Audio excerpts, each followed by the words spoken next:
Acá a pesar de haberla vivido, ¿no?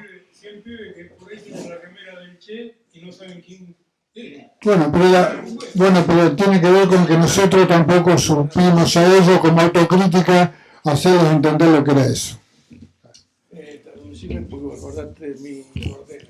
¿Tu sordera es izquierda o derecha? De los dos lados.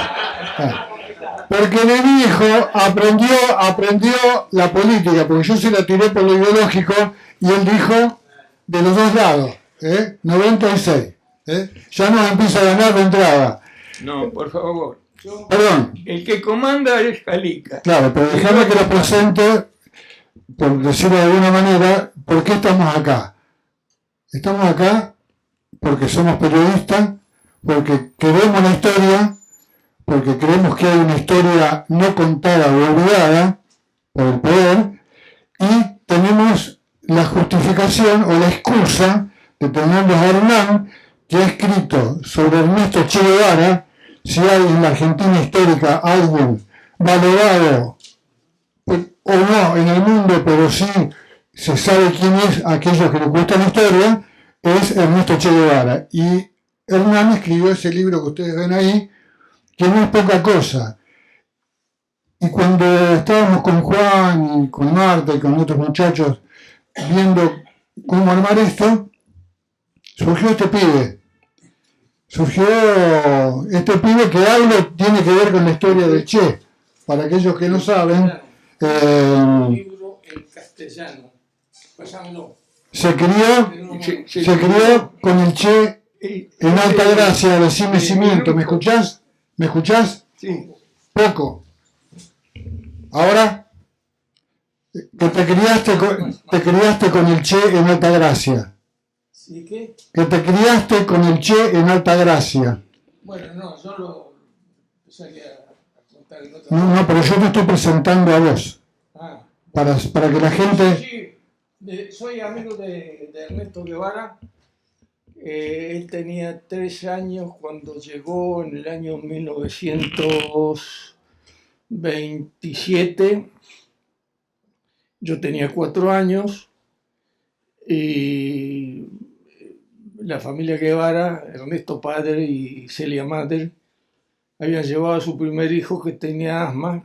Los médicos acá en Buenos Aires lo habían visto y le habían dicho: llévate a este chico a un lugar con un buen clima, y le recomendaron Altagracia. Así que ahí lo conocí, porque mis padres fueron muy amigos de los padres de Ernesto, mi madre y la madre y Celia también.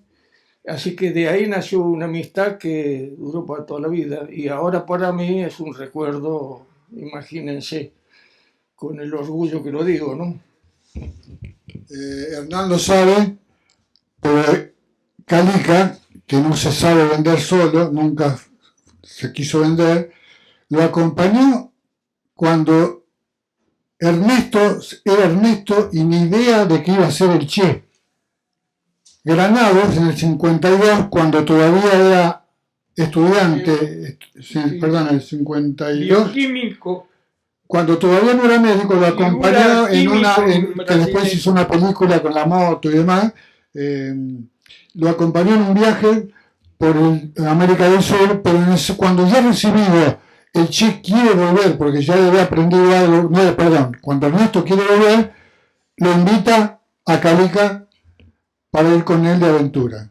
Bueno, esa es la aventura un poco grande, la historia de él, incluso ha escrito libros sobre el tema, y un libro se llama justamente De Ernesto al Che, cuando Ernesto dejó de ser el Che, lo abraza, se va a México, y ahí lo conoce a Fidel y empieza toda la historia. Bueno, ese hombre lo tenemos acá para escucharlo.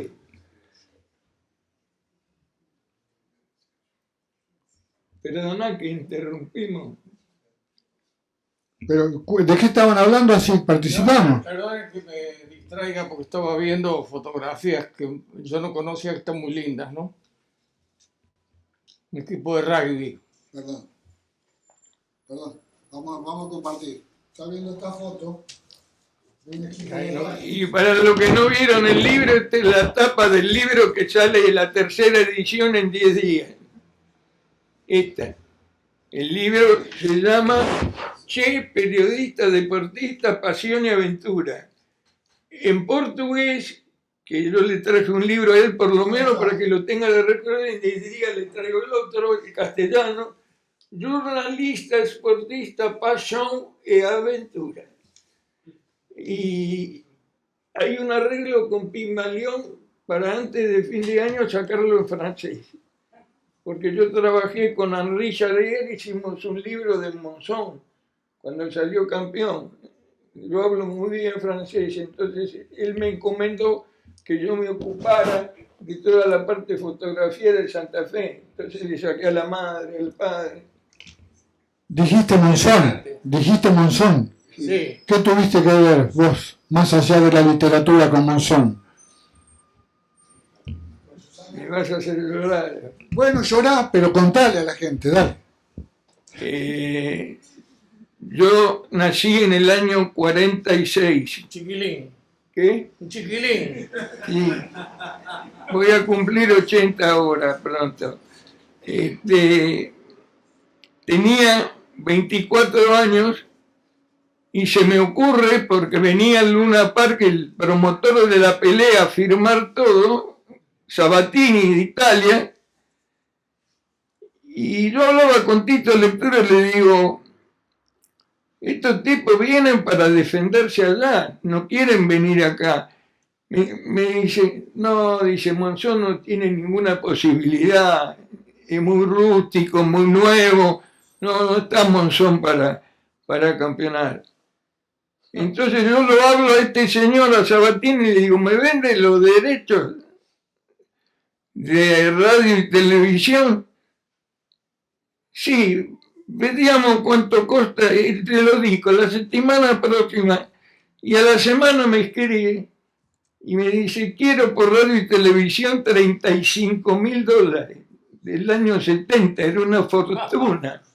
Me parecía una fortuna. Yo tenía un departamentito que mi papá me había regalado porque yo estaba estudiando sociología, me iba bien y estaba acá también. Yo me recibí acá. Entonces, lo voy a ver a mi papá y mi papá me dice, hijo, vos sabés lo que son $35.000, vos tenés en claro lo que vas a hacer. Y viejo, yo la tengo clara. Vamos arriba. Entonces, él tenía una agencia de viaje y fuimos arriba a una oficina que no se veía nada, la gente estaba abajo, y hago así. Y le saco un papelito de acá. Le digo, lee. Entonces lo lee y me escribe Bufaquia, que yo me hablaba con él de ANSA, un telex, diciendo que Nino Benvenuti a 2 meses de la pelea no se entrenaba, estaba 8 kilos arriba.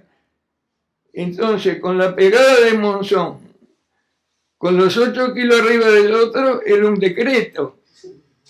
Entonces me dice mi papá, te presto la plata, te presto los 28. Si sale bien, sale bien. Y si no sale te la pagaré en cuota, te doy mi departamentito de Mar del Plata. Y salió bien. Ya lo creo. Pero mire, Calica, las cosas como son. Mire usted, yo negocio con Radio Rivadavia y me pone Muñoz a Caffarelli. Entonces sí, Caffarelli hacía los round impares, que eran 8, y a mí me tocaban los pares que eran menos, porque era 15. Y bueno, y me lleva mi mamá con el auto para viajar a Italia, y le digo, vieja, voy a relatar la pelea. Pero no es mitad cada uno, sí, más o menos, pero yo la voy a relatar. Y el destino quiso que lo noqueara en el 12º y fuera campeón del mundo. Y a partir de... Inolvidable. Para mí sí. Sí, para mí también, creo que para todos, ¿no? Fue el boxeador, digamos, guapo. Sacando Pascual Pérez, que también es otro fenómeno, lo mejor tuvo un boxeo. Mi padrino. Mi padrino. Pascualito. Este es Pascual Maruccio, Pascualito. Yo lo vi pelear a Pascual Pérez en Caracas. Allá está Calica. ¿Eh? Calica. Yo lo vi pelear a Pascual Pérez en Caracas en el lugar donde que había más gente, que era la Plaza de Toros. Se improvisó un ring ahí y peleó con Ramón Arias, que era muy buen boxeador. Ramón Arias. Sí, Ramoncito Arias. Que yo como argentino me sentía medio apabullado porque ya habían hecho un joropo, música venezolana, con Ramoncito campeón, había ganado la pelea. Bueno, y la pelea fue así. Yo me acuerdo que estaba sentado y empecé a jugar con otros tipos. Yo a favor de Pascual. El manager de él era Segura, el viejo Segura. Y el manager Lázaro Cosi. Y Lázaro Cosi. Sí, pero Manager. el hombre que lo manejaba Segura. era Segura. Sí. Empieza la pelea en el primer round de Ramoncito lo sienta de culo, perdón, a Pascual Pérez. Bueno, sigue la pelea, en el segundo round lo vuelve a tirar. Entonces cuando va al rincón, yo sé esto porque nosotros éramos como colonia argentina, sabíamos todos los detalles. Va y le dice a Segura, dice, mirá, si en el round siguiente me pasa algo para la pelea, yo a le gano en la revancha. Entonces Segura dijo, no, quédate tranquilo, boxealo. Y le dio un pesto espectacular en 15 rounds. Los venezolanos mudos. Pascualito, un fenómeno. Y después yo me hice amigo de Pascual Pérez, de Ramón Arias. Y me dijo, no, un tipo macanudo. Después de la pelea vino a mi casa a hablar con mi vieja, a saludarla.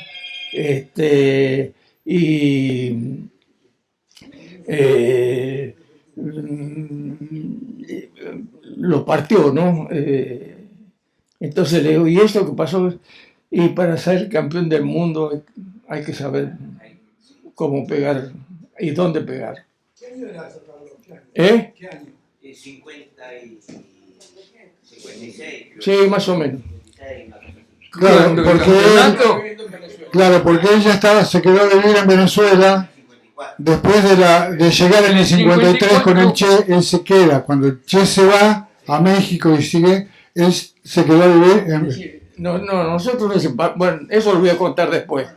Pero yo me separo de Ernesto en Guayaquil. Pero no es que nos separamos. Son esas cosas del destino. Nosotros vivíamos 6 tipos en un cuchitril. Estaba el Gordo Rojo. Ricardo Rojo, ¿no? Gordo Rojo. Gran macaneador. Y vivíamos ahí. Nosotros, Ernesto y yo, íbamos a Venezuela. Y los otros 4 iban a Guatemala a conocer qué había pasado con el gobierno de Arbenz, que era un gobierno democrático en el medio de la company de fruta de los norteamericanos. Todo eso estaba manejado y habían ganado las elecciones. Y los habían invitado a que fueran, pero le habían dicho, bueno, los vamos a atender cuando estén acá, pero el viaje se lo pagan ustedes. O sea, es que iban a patas como nosotros. La cuestión es que un día uno empezó, che, que se van a ir a Venezuela a ganar guita, vamos a hacer algo más a favor de la izquierda, qué sé yo, vamos para Guatemala. Ernesto no dijo nada, yo tampoco, y en una parte me dice, Ernesto, ¿qué te parece que hagamos? Y le digo, no sé, ¿a vos qué te parece? Vos sos el director del equipo. y me dice, no, vamos a Guatemala. Y, bueno, vamos a Guatemala. A Guatemala, desde Guayaquil, la única forma de aviar era en avión, no teníamos un mango ninguno.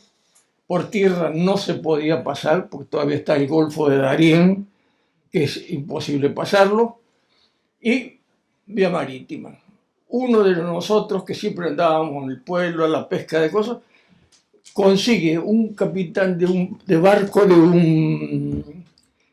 barco bananero que llevaba bananas de Guayaquil a Panamá.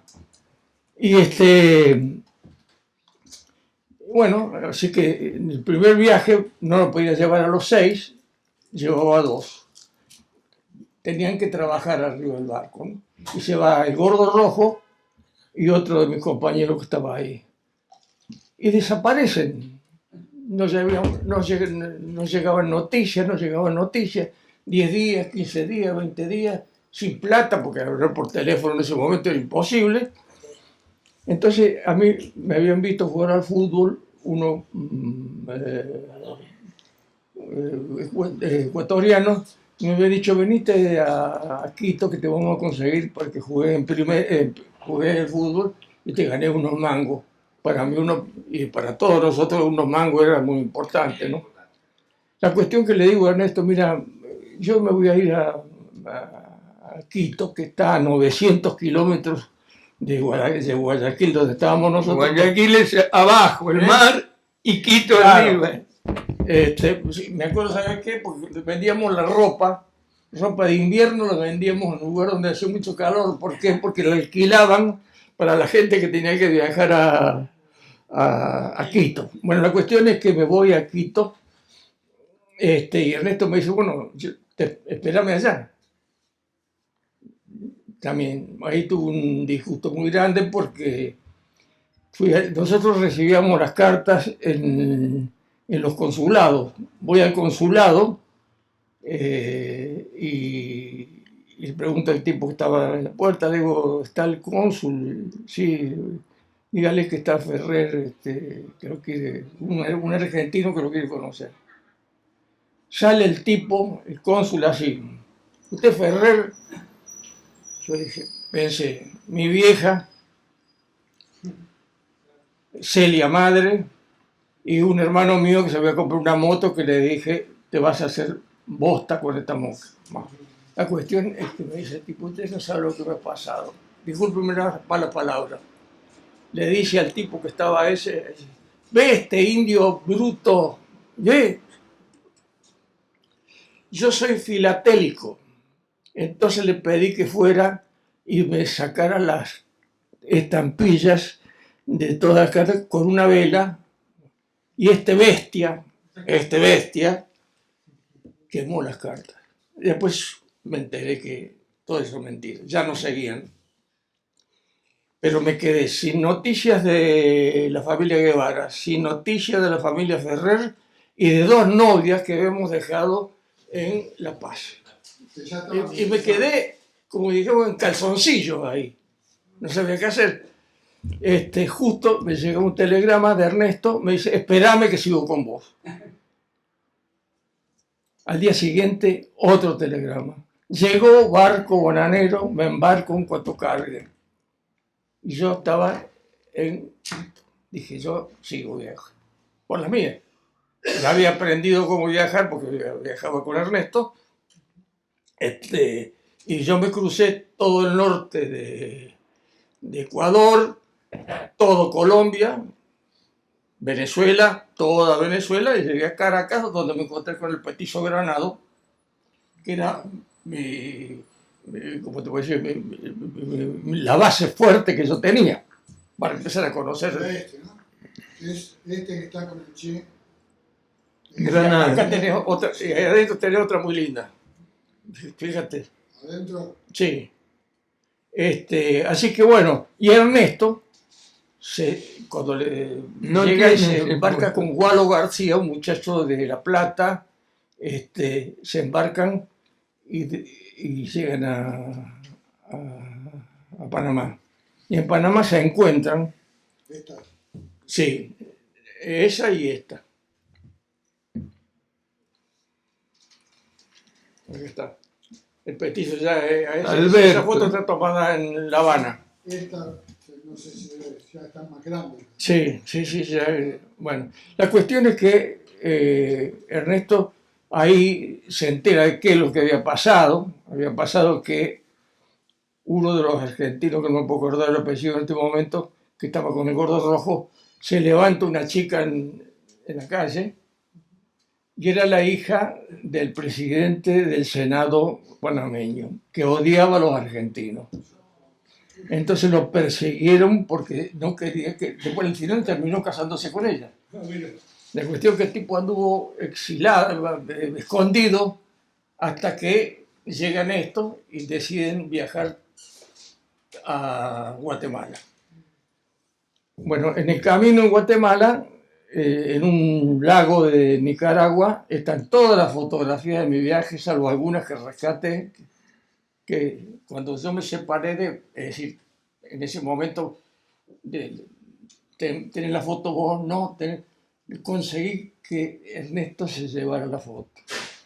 Naufragaron en el lago, o sea que en el fondo del lago están todos los recuerdos de ese viaje. Llegó a Guatemala, bueno, y ahí conocen ustedes la historia. En Guatemala se casa, en Guatemala conoce unos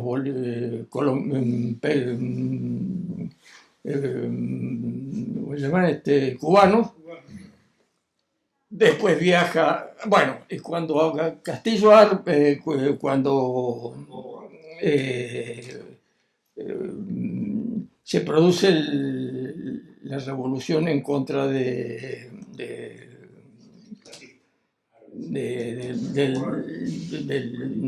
Fulgencio. Sí, Ernesto, que había intentado hacer una defensa con otros muchachos, le dice: asilate porque te van a fusilar apenas lleguen, ¿no? Y efectivamente entraron. Ernesto estaba asilado en la embajada argentina. Pero que ustedes, para que lo conozcan bien, Ernesto, una cosa que no tuvo nunca nada es miedo. Un día, una mañana, dice: ¿dónde está Ernesto? No, se fue hasta la casa a buscar unos libros. Sí, salió del exilio, se fue caminando. Digo: pero vos sos loco, le dijeron. Si te agarran en la calle, ahí mismo te fusilan. Bueno, Ernesto trajo los libros y de ahí pidió que los llevaran a la embajada de México. Tenía un pariente que trabajaba en la embajada, lo lleva a la embajada de México y ahí se va a México, donde empieza a trabajar como médico de noche, con todo lo que él sabía sobre alergia, que era su especialidad, y de día sacaba fotografías en una plaza.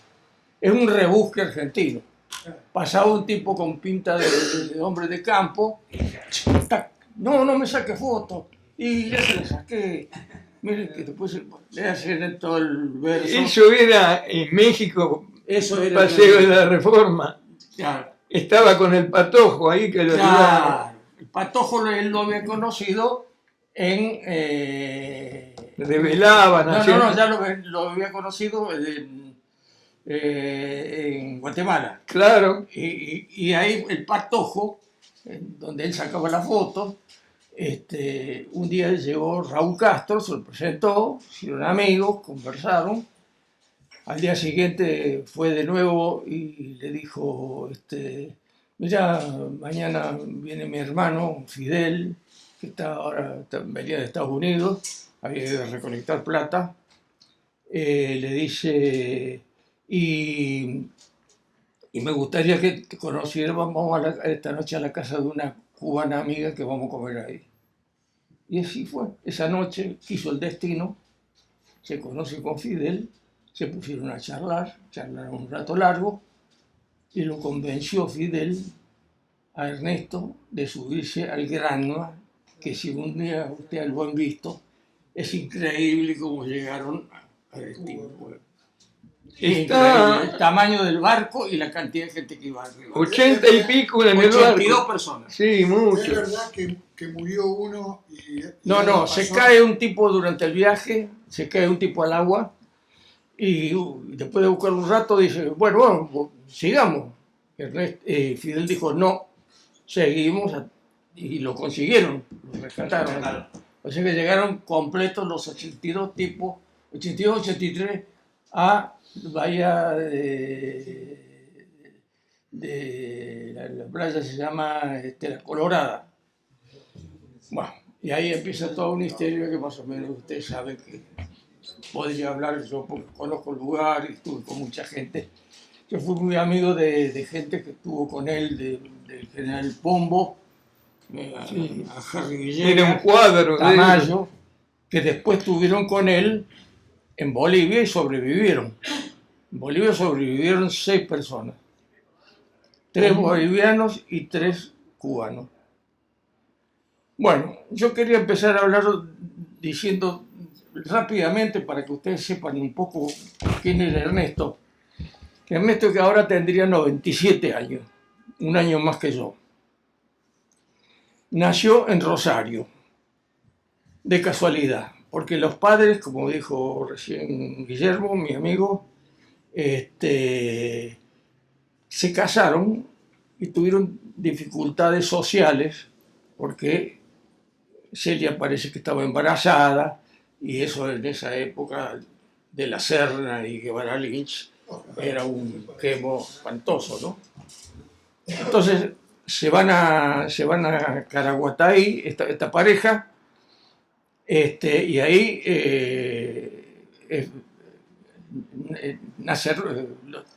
Celia se queda embarazada. Y cuando llega el momento ya se aproximaba el parto, deciden venirse a Buenos Aires. Y se vienen en un barquito que hacía la carrera desde Misiones hay que conocer Caraguatay, ¿no? Porque Caraguatay hoy, han pasado muchos años, no es para quedarse a vivir.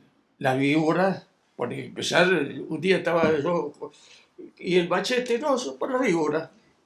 Mataba. Y tierra de nadie.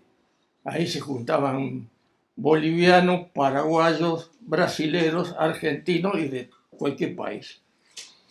Inclusive empiezan a construir una casa, que todavía están los restos ahí en Caraguatay.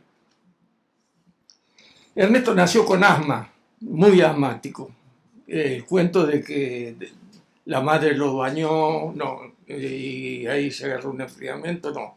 Ernesto nació, dicho por mi padre, que era el médico de él, médico, fisiólogo, profesor de la Universidad de Córdoba. Entonces, de acá en Buenos Aires, la familia no sabía qué hacer con este chico y la vuelta que da la vida, el padre de Pacho Donel era médico pediatra. Lo vio y le dije, llévate a este chico de acá, porque, y lo dije recién, llévatelo para Altagracia.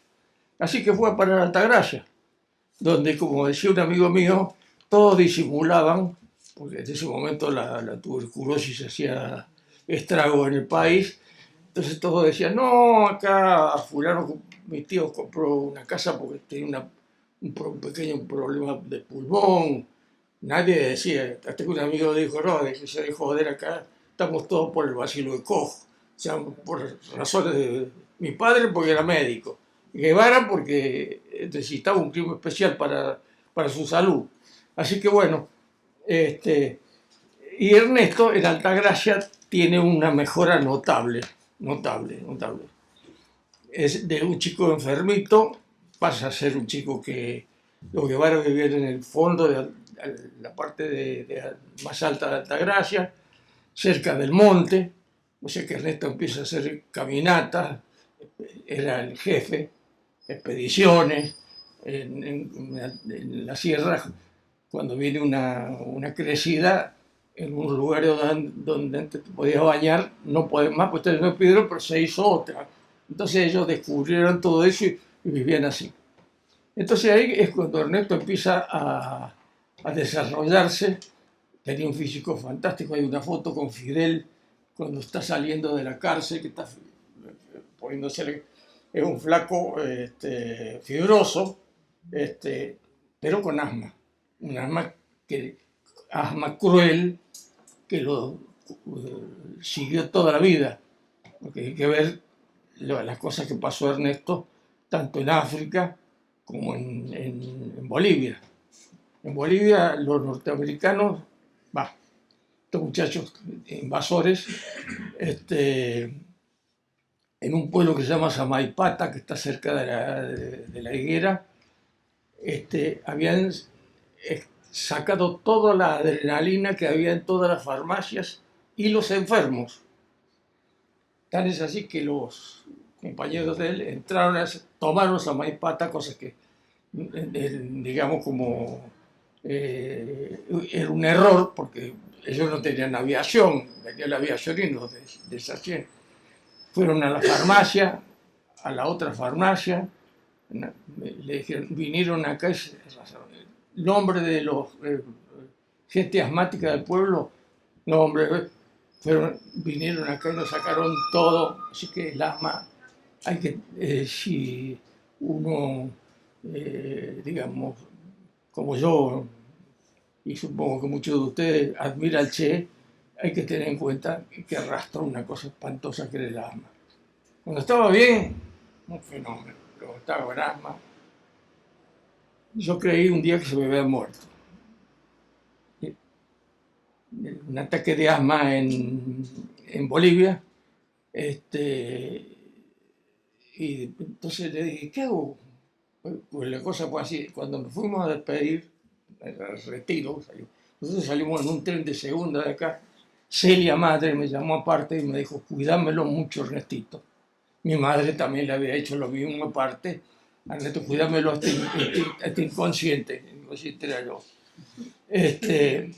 Entonces le digo, tu vieja me dijo que te cuide, ¿qué quieres que le...? No, digo, fíjate en el bulto que llevaba, tengo una jeringa con adrenalina, me pones una inyección, porque yo pensé, como te digo, que estaba muerto. Así que el espíritu aventurero de Ernesto, que él decía siempre, se vanagloriaba de ese espíritu, está a la vista. Los padres que se van a vivir a Caraguataí, nace Rosario de casualidad, vuelve a Altagracia, después Ernesto viajó como enfermero de la flota mercante argentina, hizo 3 viajes como enfermero, porque un amigo mío y amigo de él le consiguió que lo tomaran. Sin ser médico todavía. Y no, ella era estudiante, iba como enfermero estudiante. Pero dijo que se aburría mucho porque eran muy largos los viajes, vuelve y Granado lo engancha con la moto. Granado trabajaba en un leprosario y cobraba más plata por trabajar con leprosos, ¿no? Se va a comprar una moto, la famosa. ¿Eso era en Córdoba? Eso era en Córdoba, la famosa Poderosa, que hasta ahora hay hasta un vino que se llama La Poderosa. Bueno, y se deciden hacer el viaje, irse a Estados Unidos, nada menos. Bueno, yo vi la moto y solamente ellos dos podían subirse a esa moto. Era una batata, pero una batata. Es decir, no, porque eran dos tipos que no estaban en los detalles, estaban para otra cosa. Tan es así que uno de los primeros golpes que se dieron, Granado siente ladrar a un perrito y le dice, ¿y ese ladrido? No, dice, un perrito que le llevó a Chichina, que estaba, porque pasaron por Miramar, donde estaba Chichina, que le llevó y regaló un perro, y no se había dado cuenta. Llevaban parrilla, sartén, claro, y la moto había perdido estabilidad con la cantidad de cosas que llevaba. Bueno, y ese viaje es un viaje inolvidable. Vos conocés el diario el diario, el libro de Granado, llegan a Caracas. Hay cosas muy graciosas de Ernesto. Ernesto y Granado, cuando llegaron a Caracas, vos lo veías por la calle y le dabas propina. Eran dos pordioseros. Y sin embargo, una señorita argentina se los llevó a ver a un médico famoso de Venezuela, un leprólogo, que cuando lo vio entrar con estos dos tipos, a la señorita Margarita Calvento, habrá dicho, ¿quiénes son estos dos tipos? Granado se quedó ahí, empezaron a conversar, le dio un puesto, se quedó en el leprocomio de La Guaira, y a Ernesto le dijo, cuando usted vuelva, tiene un puesto acá. Ernesto se va en un avión que llevaba a caballo de carrera, voy muy rápido, a Miami. En Miami se encuentra con un amigo de Córdoba también, que es su compañero de colegio de él, y a la noche hacen una fiesta, tipo asado, en la playa, con bebidas, qué sé yo. Y a Ernesto no se le ocurre nada mejor que hablar mal del imperialismo yanqui. Al día siguiente, de acá lo pusieron ahí y dijeron, usted no se puede mover de 1 kilómetro alrededor del avión que volvía para Buenos Aires. Bueno, así que fue así. Vuelve a Buenos Aires y llega acá. Y bueno, entre las cosas graciosas que hay un libro de un rosarino, que un capítulo que se llama Acá tenés pelotudo. Porque cuando me dijo, no, yo voy a dar ¿cuántas materias? Le digo, va a dar 13 materias. Y digo, ¿qué mierda va a dar 13 materias? Yo sabía porque estudiaba mi hermano más chico y mis dos hermanos médicos estudiaban con él. Entonces, cuando rindió la última materia, vino y me dijo, acá tenés pelotudo. Vamos. Y ahí fue cuando organizamos un viaje que, bueno, está escrito en... La moto esa, ¿es la moto que salió un aviso en el gráfico?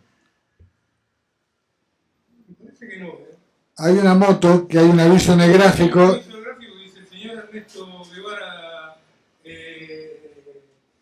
Guevara de la Serna promociona tal, la calidad de tal moto. Pero había andado en esa moto. Me parece que era una Puma.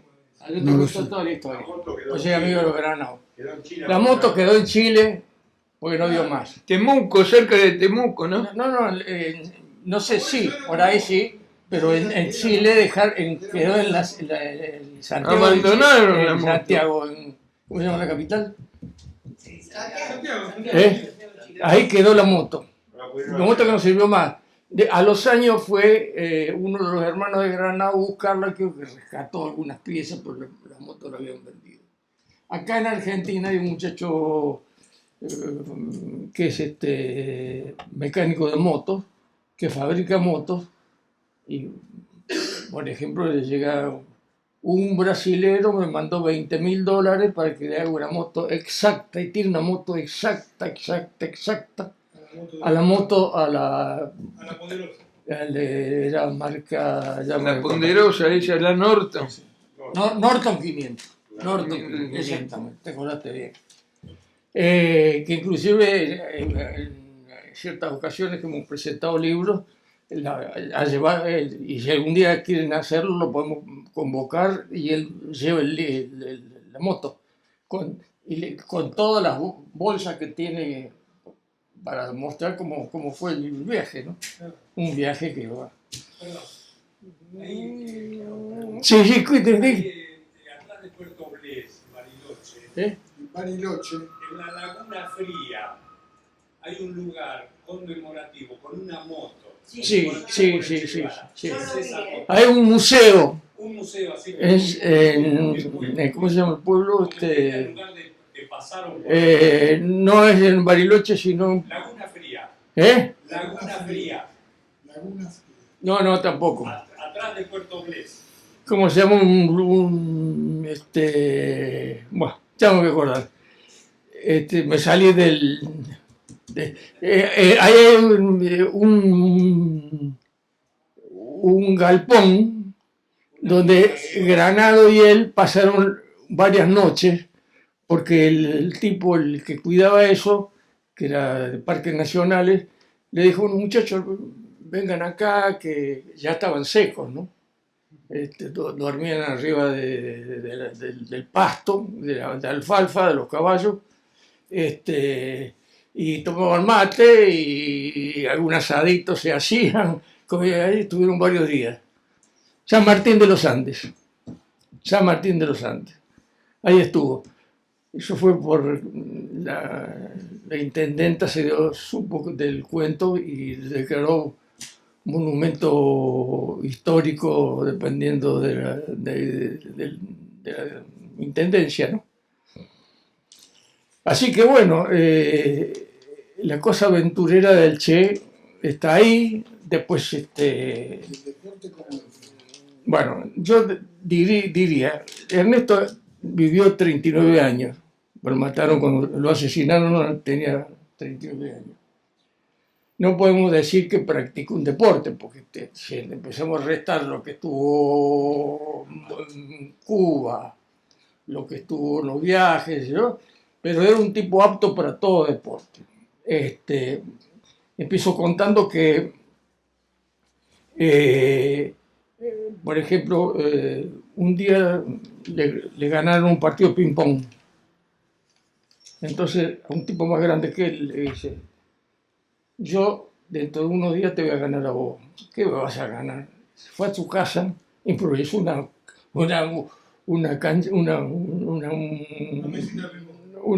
mesa, se pasaba todo, vos llegabas a la casa, no, te doy bola, hasta que fue y le ganó.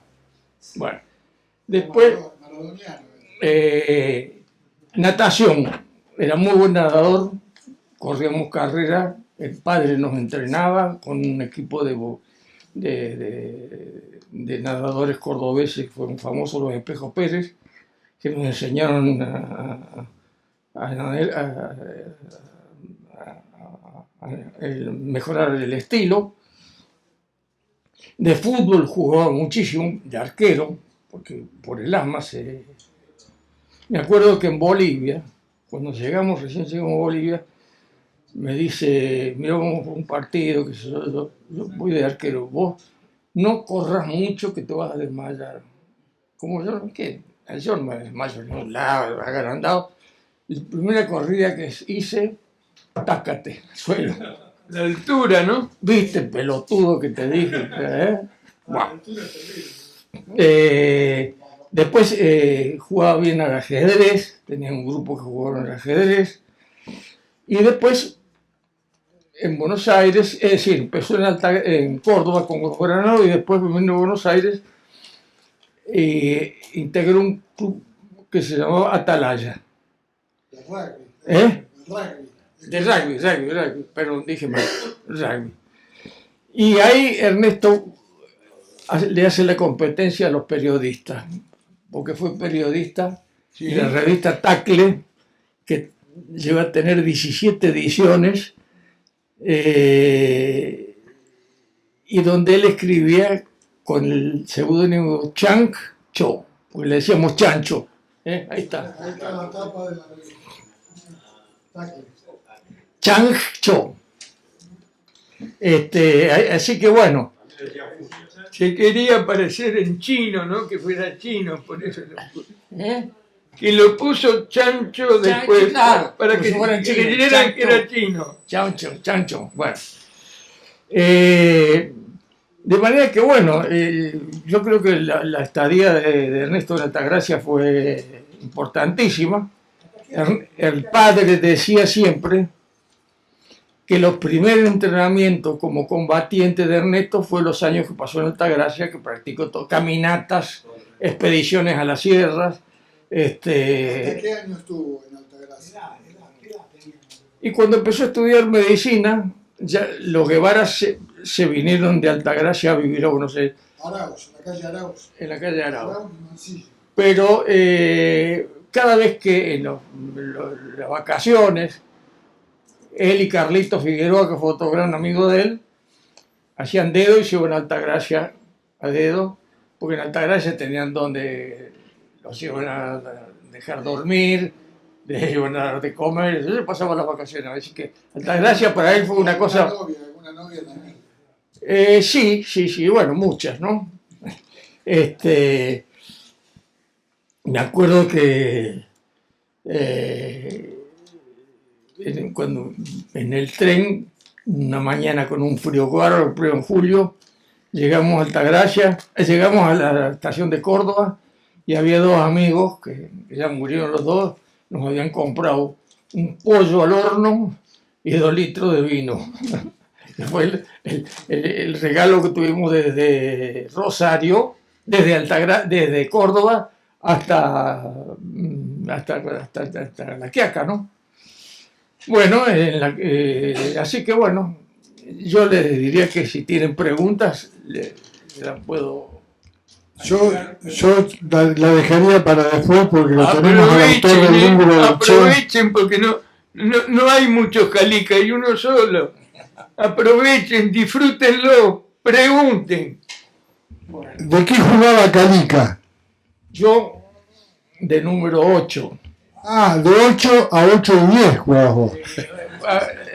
No, también marcador de punta o si no, win. Jugué bastante fútbol. Contanos de Ernesto, futbolista. Y Ernesto, futbolista, era arquero. Y era tan arriesgado, por eso el nombre que le puso Granado, Furibundo Serna. Furibundo porque era un tipo que se te tiraba a los pies y te daba vuelta, ¿no? Furibundo Serna. Serna es el segundo apellido de la madre. Furibundo Serna. ¿Y en el viaje jugaron? ¿A dónde? ¿Cómo fue que se enganchaban a jugar por ahí? ¿Bolivia, Perú? No, con Granado el fútbol le sirvió porque cuando las cosas, la vida de Ernesto, por eso lo que dije del aventurerismo. Cuando Ernesto llega a Lima con Granado, viaje anterior, se van al leprocomio de San Pablo se llamaba, donde se hace amigo de todo el mundo, están los cuentos de la película que se hizo, que él se va nadando hasta una isla donde estaban los enfermos más graves. Ernesto no sabía, iba y conversaba con ellos, lo cual eran tipos que estaban realmente, mujeres que estaban abandonadas, ¿no? Bueno, hasta que te tienen que ir, entonces le preparan una balsa. Hay que saber manejar una balsa. La balsa se llamaba Mambo Tango. Era un ranchito, ¿eh? Y arriba de la balsa, por el río más grande de América del Sur, el Amazonas. Ellos navegan ahí en el Amazonas, navegan y se van para Colombia, ¿no? Entonces ahí se van y empiezan, las balsas van a favor de la corriente del río, ¿no? Y ahí tienen cuentos muy graciosos porque se les cae una gallina al agua y Ernesto, Granado, se empieza a sacar las pichas para ponerla. Y Granado, buen Sancho Panza, le dice: ¿vos te acordaste de los caimanes? Tenés razón. Se me olvidó que se joda la gallina. La cuestión que no, en un lugar se trancan con árboles caídos y ahí entran a, ¿cómo se llamaba la ciudad esa? ¿El de Lima? No, Leticia. Leticia. En Leticia, bueno, ahí se dedican a transmitir fútbol, enseñar a jugar al fútbol. Petizo Granado de medio campo, y Ernesto de arquero. Entonces se enteran todos que estos estaban viajando, que no tenían un mango. Entonces les pagaban unos mangos para los partidos. Entonces se convocaban todos los partidos por la zona, y ahí se lucían los dos. Así que esa era la experiencia de Ernesto y el petizo Granado. También estuvo en Altagracia. Granado estuvo en Altagracia también. ¿Quién? Granado. Sí, los Granados, el padre de Granado trabajaba en el ferrocarril y trabajaba en el trayecto que va de Altagracia a Córdoba. Cuando íbamos al colegio secundario, Ernesto viajaba en tren y nosotros viajábamos en colectivo. Quedaba lo mismo, ¿no? Y entonces ahí es donde él conoce a los Granados, a los hijos del señor Granado, que era empleado de ferrocarril, que después en Córdoba sigue la amistad y sigue la amistad no solamente con el petizo, sino con los hermanos, con Gregorio y el otro más chico, no me acuerdo el nombre, que jugaba muy bien al fútbol. Podíamos haber jugado en Talleres, pero mi padre casi me mata cuando vinieron a buscarme. Me arruinó. Estaría en este momento. Anda a saber qué hubiese sido. Bueno, Hernán ya sabemos quién es, colega de toda la vida, y que ha incursionado también él en el tema de representación. En Caracas, en La Habana, me invitó el gobierno cubano a ir y me presentaron un médico, se llama médico negro, Freddy Ilunga, que era el traductor del Che en África, porque Ernesto sabía francés y este también. Por el otro idioma que no me acuerdo el nombre, imposible, ¿no? Entonces me contaba Freddy Ilunga que después de evacuar todas las tropas, quedó digamos, en el grupo de los cubanos y volvió y fue a vivir a La Habana. Cuando yo lo conocí era profesor, era médico cirujano de niños, un fenómeno. O sea que Ernesto Guevara había nacido de la nada y había llegado a eso.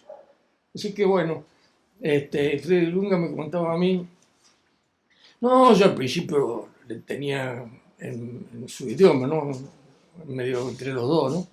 Una bronca bárbara porque yo dormía en el mismo catre y Ernesto se iba a leer.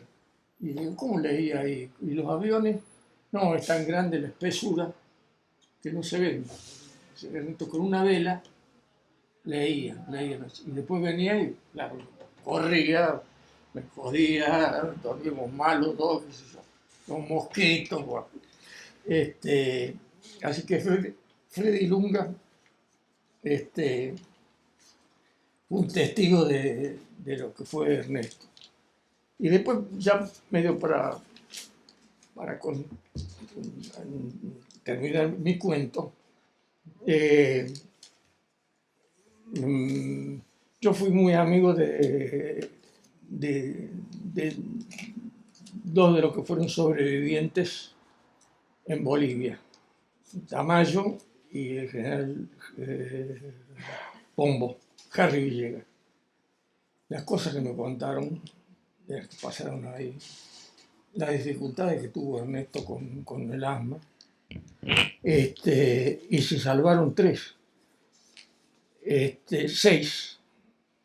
que estaban cerca de donde estuvo Ernesto, estuvo detenido y lo asesinaron en la escuelita de la Higuera, del pueblo de Higuera, que es un poblado chiquitito. Bueno, hoy en día ha mejorado un poco a raíz de la memoria de Ernesto.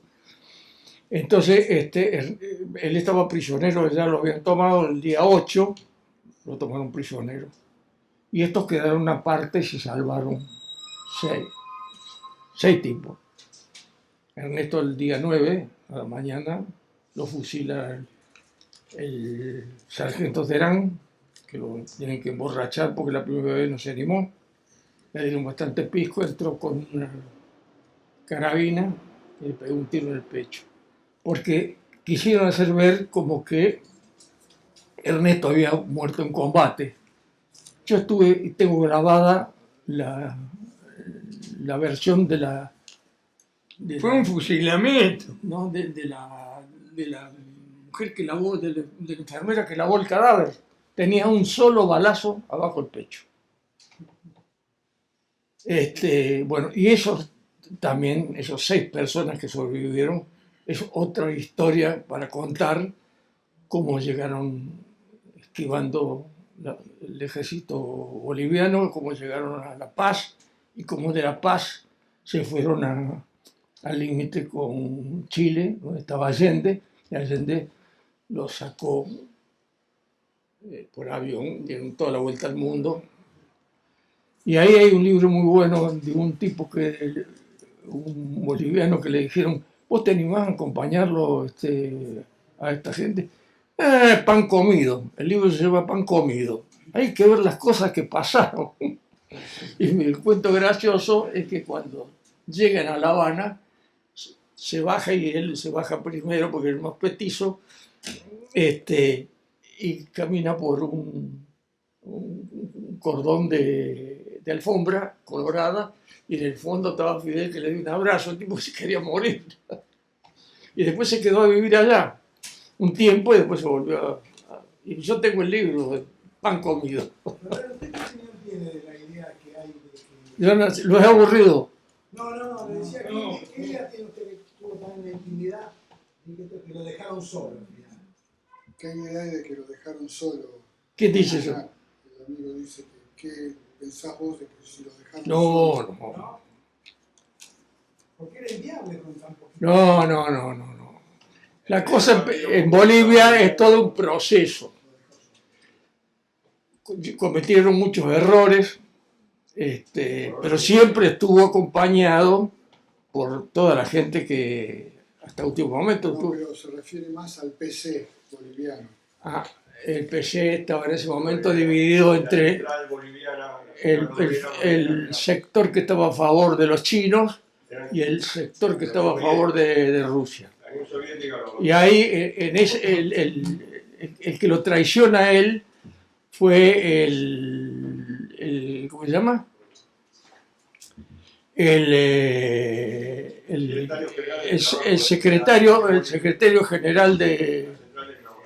Sí, ese lo traiciona, porque le quita todo el respaldo.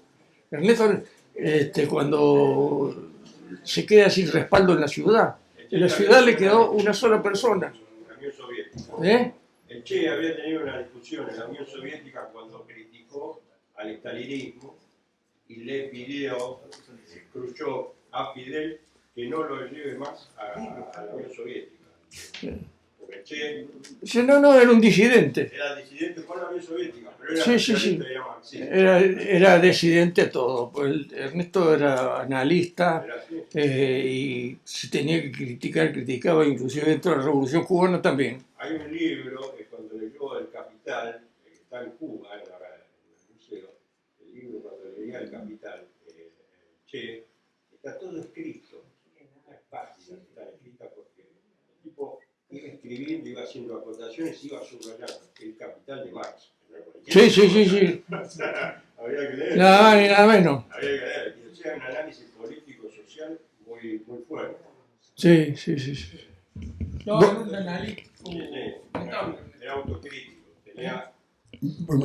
Perdón que cortemos por el tema de la hora, pero yo creo que también queremos primero dar un aplauso a esta religión.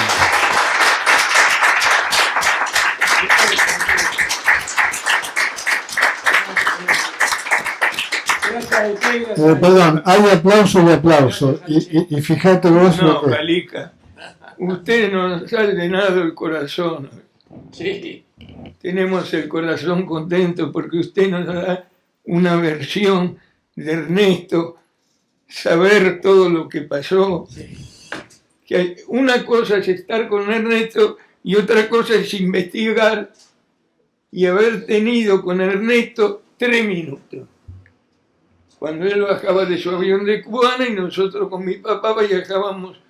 Eran aviones cuatrimotores, sí, con Fokker, ¿cómo era? no, Britannia Aeronauta, Super Constellation también. Sí, Eran aviones que podían cruzar el Atlántico. claro. Estaban los Tupolev rusos, pero recién en el 60 se descubre el querosén parafinado y las turbinas.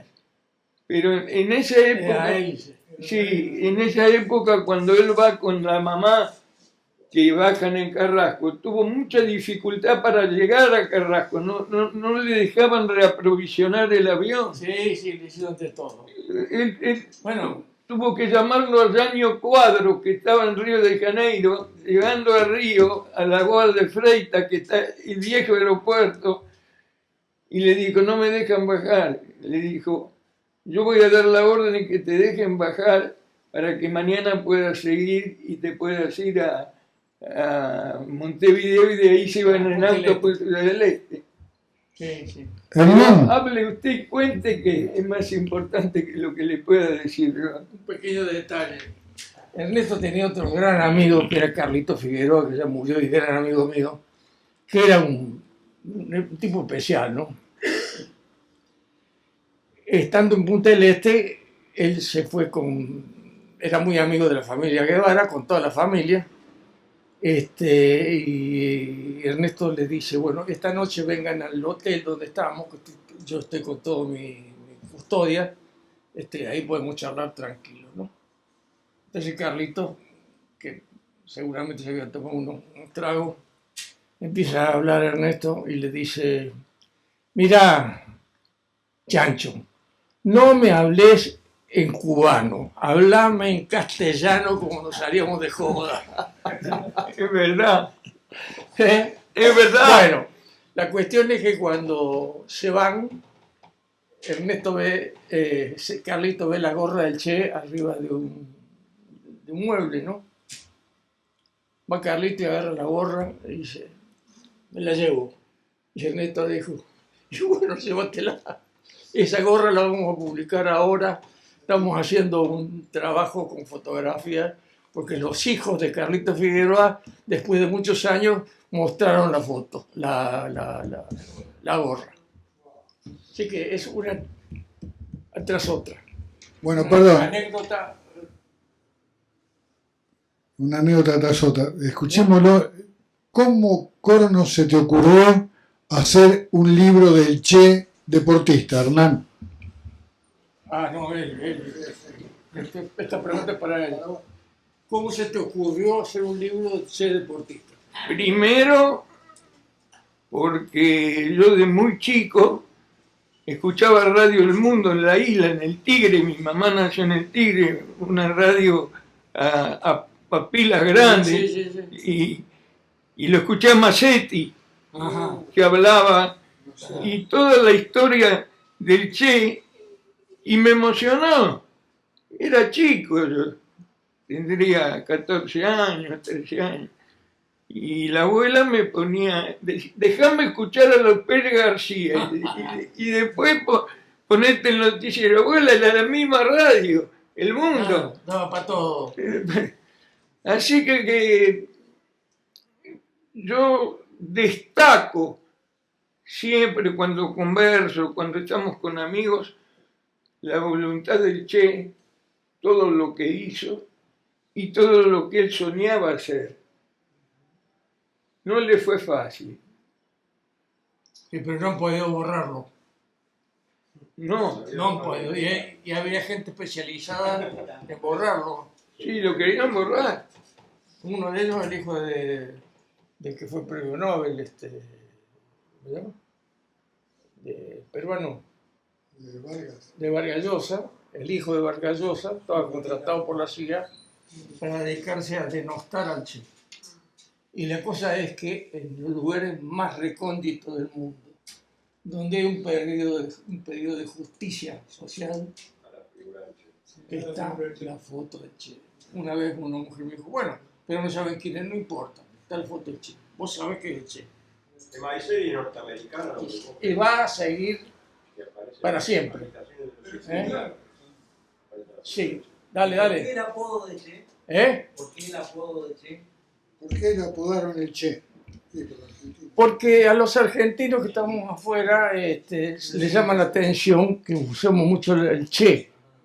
Entonces a Ernesto se ve que en Guatemala le decían el che. Hace poco apareció acá una señora, Mirna Torres, que vivía guatemalteca, que lo conoció al Che, soltero. ¿Se acuerdan del actor de cine Lito Cruz? Bueno, entonces estábamos conversando y por ahí Lito Cruz le dice, decime, ¿y Ernesto no te tiró los ganchos? Bueno, más o menos. Porque Ernesto le daba con lo que podía. Bueno, sí, perdón. No, Bueno, seguí vos. No, un poquito vos por una cuestión, digamos, No, vos sos entonces, importante sí, porque dejaste esto y en este ámbito. Yo te voy a decir una cosa, es muy difícil escribir sobre el Che deportista si vos estás acá y el Che está allá. No, Bueno. Es muy difícil. El tipo no practicó mucho deporte profesionalmente. Pero practicó muchos deportes no profesionalmente, muchos, y bien. Todo lo hacía relativamente bien. Bueno, yo voy a contar dos cosas. Primero, cómo yo me enteré muchas cosas que pasaban en Cuba. Porque mi maestro periodístico fue Manuel Sojit Corner, el hermano de Luis, que él tuvo la suerte que cuando gana la revolución y echan a todos los periodistas de Estados Unidos, lo iban a echar a Corner. Y entonces fue a hablar con el Che y le dijo, comandante, yo soy argentino. Bueno, quédate hasta que vos quieras. Y estuvo 4 años y trabajaba en Unión Radio. Él fue uno de los que promocionó en el 57 que fuera a correr Fangio en el malecón, en el circuito semipermanente. Cuando lo secuestraron. En el 58 lo raptan. Y hay toda una historia, porque cuando lo raptan y lo van cambiando de auto en auto en una casa, llega a una casa que había 2 señoras y le dice, Fangio, ¿comió algo? No, tengo mucho hambre. ¿Qué tienen para comer? Huevos y papas fritas, no hay otra cosa. Y se lo dieron. A la mañana se despierta y le dice, ¿quiere ver por televisión la carrera? No, yo no la quiero ver. Hubo un accidente ahí de Cifuentes que se llevó una tribuna y mató varias personas. O sea, no sé, a mí siempre me interesó investigar, no solo en el Che Guevara. Sino otras personas. Y a mí, Monzón lo investigué. No, Monzón. Y Monzón tengo varios libros. era mi amigo. Era mi amigo. Entonces, a mí, todo lo que yo pude saber del Che, cuando él iba a Moscú y jugaba con los rusos al ajedrez, después los rusos venían a Cuba. Kornoy Kornoy, hizo simultáneas con Kornoy. sí, Que no es poco para un ser común. en una simultánea empató y en la otra perdió con Mijail Tal. Sí, señor. Bueno, Exactamente. claro. Y era amigo de Naidorf también, cuando iba a Naidorf. Con Roseto también tiene una historia. Sí, también. ¿Cómo? Que tiene historias grandes con Roseto, con Naidorf. La hija vive todavía. Bueno, ahí en el tema del ajedrez cortito, porque quiero que hable Calica, no yo, el Che le gana a un gran maestro internacional cubano, Rogelio Ortega. Nada de simultánea, mano a mano. Y le hace una variante, el fianqueto de dama, que es una jugada, y le cambia algunas cosas, y después los ajedrecistas de todo el mundo dicen, esa jugada se va a llamar la Guevarovsky. Bueno, ahí tenemos un dato lindo. Porque es la jugada. Ahora sigue usted. Esa cosa graciosa. Yo no sé jugar al ajedrez, nunca quise aprender. Pero yo conozco a Carlito Figueroa, los dos hermanos de Carlito, jugaban y se sacaban chispas, ¿no? Y había uno de los Figueroa que decían que no era completo de acá, que decían el gordo. No sé cómo el gordo pero los basureaba todo. Y entonces decía, ¿qué te parece? El gordo me ganó. Tipo especial. ¿De dónde era Figueroa? Acá en Buenos Aires. Ellos habían ido a Altagracia porque una tía de ellos se enfermó de pulmón, tuberculosis, compraron una casa muy linda que está muy cerca de donde está el Museo del Che en Altagracia. Y ahí vive un Figueroa, se quedó con la casa. Así que yo todos los veranos, digamos, Altagracia era así.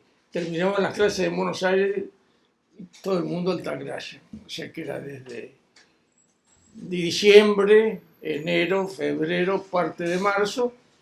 Eran unas vacaciones larguísimas donde, en fin, alternamos con una cantidad de amigos.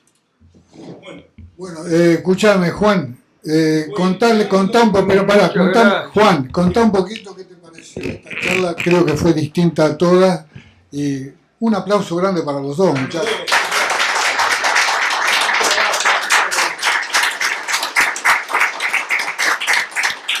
A mí me pareció espectacular la charla y me parecía espectacular que en este círculo de periodistas deportivos muchas veces tachado de derechista, de un montón de cosas, se pueda charlar del Che Guevara, como se pudo charlar de política deportiva, como se pudo charlar de muchas cosas que antes te decían, no, la política no se mezcla con el deporte.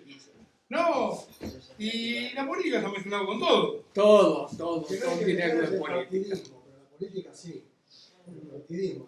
Nos paramos y saquen la foto mostrando el... Parate un poquito. Después, pero si se para después de una hora. Yo no sé. ¿Quién está sacando fotos? Una hora. Una hora estás hablando. Sacá. Perdonen. Saquen tu... Me levanto, sí, pero me tengo que levantar. Ahí vale. Vamos. Mira, 80, ¡Opa! Parece un partido Estuve de básquet, ¿no? internado hace 25 días.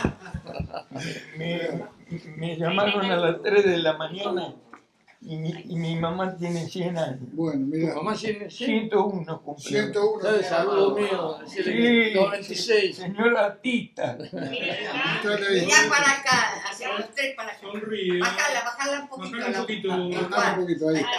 Ahí. Miralo a Juan. Mirá vos, mirá la campera celeste. Que se ve de todos lados. No, la verdad, gracias. Muchas gracias. La verdad que fue muy bueno. Gracias. No. Dice,